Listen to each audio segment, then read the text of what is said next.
दोस्तों आज की इस वीडियो में हम लोग कैंटरबरी टेल्स को एक बार फिर से समझेंगे जो कि चौसर का वर्क है। इस वीडियो में मैं आपको कहानियां नहीं समझाऊंगा बल्कि इस वर्क की क्या क्या थीम्स है इसकी बात करूंगा। चलिए बहुत ही इंटरेस्टिंग वीडियो होने वाली है, मिलता हूं इस वीडियो के एंड। इस वर्क को पढ़ते हो ना कैंटरबरी टेल्स को, तो आपको लगता है यार कहानियाँ हमें क्यों पढ़ाई जा रही है। लेकिन दोस्तों ये वर्क आपको इसलिए पढ़ने को कहा जाता है क्योंकि इसमें चौसर ने उस वक्त की मिडीवल सोसाइटी जो थी ना, उस पर सोशल सटायर किया है। दरअसल उस वक्त सोशल स्ट्रक्चर कुछ ऐसा था। सोसाइटी 3 स्टेट्स में बटी हुई थी। सबसे ऊपर चर्च आता था जिसमें प्रेयर्स करने वाले लोग काम करते थे। फिर उसके नीचे आती थी नोबैलिटी जो लड़ाई का काम करते थे, मतलब राजा ऐसे लोग होते थे जो। फिर इसके बाद में आती थी पीसेंट्री जो मेहनत करके काम करते थे, अनाज उगाते थे। तो ख़ास तौर पर आपके सिलेबस में इस वर्क का कैंटरबरी टेल्स का जनरल प्रोलॉग पढ़ने को कहा जाता है ताकि आप उस वक्त के इस सोशल स्ट्रक्चर को समझो, क्योंकि असली सटायर इस जनरल प्रोलॉग के अंदर है, उस सोशल स्ट्रक्चर पर जिसके बारे में हमें कैंटरबरी टेल्स पढ़कर पता चलता है। जब आपको एक एक कैरेक्टर के बारे में डिटेल से बताता है ना हमारा राइटर जेफरी चौसर, जो डिस्क्रिप्शन देता है उनके कपड़ों के बारे में, पहनावे के बारे में, हर चीज़ का एक सिंबॉलिक मीनिंग है। अगर आप खास तौर पर ध्यान दोगे तो आपको पता चलेगा कि राइटर हमें बता रहा है कि चर्च में उस वक्त कितने करप्ट लोग भरे पड़े थे जिनको अपनी ड्यूटीज़ पूरी करने से मतलब नहीं था। चौसर के टाइम पर और चौसर के टाइम से पहले के टाइम पर ये चीज़ बहुत थी कि लोग अनएजुकेटेड थे, इसलिए सोसाइटी 3 स्टेट्स में बटी हुई थी। सबसे ऊपर आता था चर्च, फिर आती थी नोबेलिटी, फिर आते थे पीसेंट्स। ये एक ऑर्डर था जो काफ़ी लंबे टाइम से चलता आ रहा था, जिसमें चर्च स्ट्रांग था। लेकिन लेट 14th सेंचुरी में यानी चौसर के टाइम पर ये चीज़ें थोड़ी कमज़ोर होने लगी थी। ऐसा क्या हो गया था? उस वक्त एक नई क्लास उभर कर सामने आ रही थी जिसके पास पैसा आ रहा था, जिसे व्यापारी कहते थे, मर्चेंट क्लास। वो ऐसी चीज़ें बेचकर, व्यापार कर कर पैसे वाले होते जा रहे थे, जिनके पास पैसा आते आते पावर भी आ रही थी। फिर एक और क्लास आने लगी थी, इंटेलेक्चुअल्स की क्लास। इंटेलेक्चुअल्स कहा जाता था जिन्हें पढ़े लिखे लोग, जिन्होंने चर्च के पादरियों के बराबर नॉलेज गेन कर ली थी खुद पढ़कर, लेकिन चर्च में नहीं थे वो लोग। तो अब पैसा सिर्फ नोबेलिटी के पास में नहीं था और नॉलेज सिर्फ चर्च के पास में नहीं थी। ये चीज़ भी हमें चौसर के वर्क में, इस वर्क में दिखाई देती है कि सारे के सारे लोग साथ में यात्रा कर रहे हैं, पिलग्रिमेज पर साथ में जा रहे हैं। और चौसर, मैंने आपको जैसा बताया था पहले भी एक आध वीडियो में बता चुका हूँ कि वाइन मर्चेंट के बेटे थे, मतलब एक व्यापारी के बेटे थे, और राजा के क्लर्क बन गए बाद में। तो सोसाइटी के दोनों साइड्स को इन्होंने देखा था। एक तो नीचे का साइड जो व्यापारी वर्ग का था, और दूसरा राजा का क्लर्क बनने के बाद में वहाँ पर कोर्ट में जो कुछ भी होता था वो सब भी ये देखते थे। तो इनको नॉलेज तो काफ़ी थी सोसाइटी के दोनों साइड्स के बारे में, निचला साइड और ऊपर वाला साइड।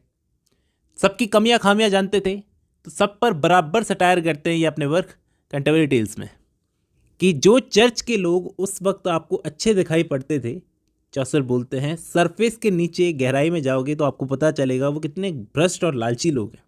जैसे वाइफ ऑफ बाथ का कैरेक्टर जो है, उसका एक्सपीरियंस सुन लो।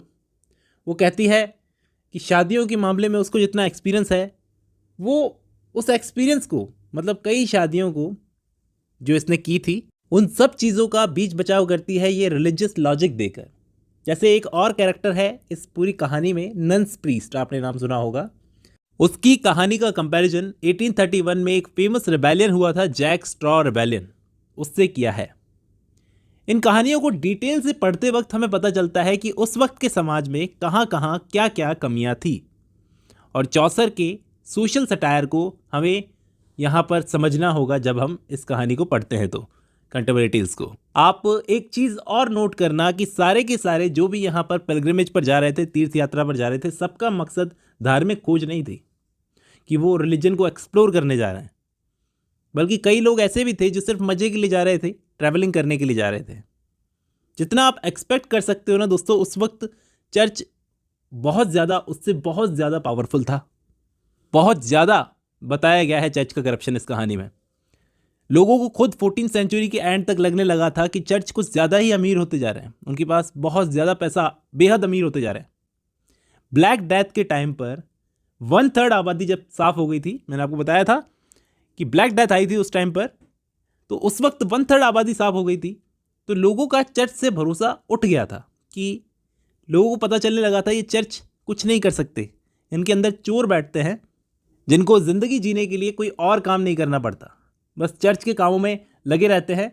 मतलब ये कोई और काम नहीं कर सकते, सिर्फ चर्च के काम करेंगे, इसलिए पैसा कमाने के लिए इधर उधर के हथकंडे आजमाते हैं।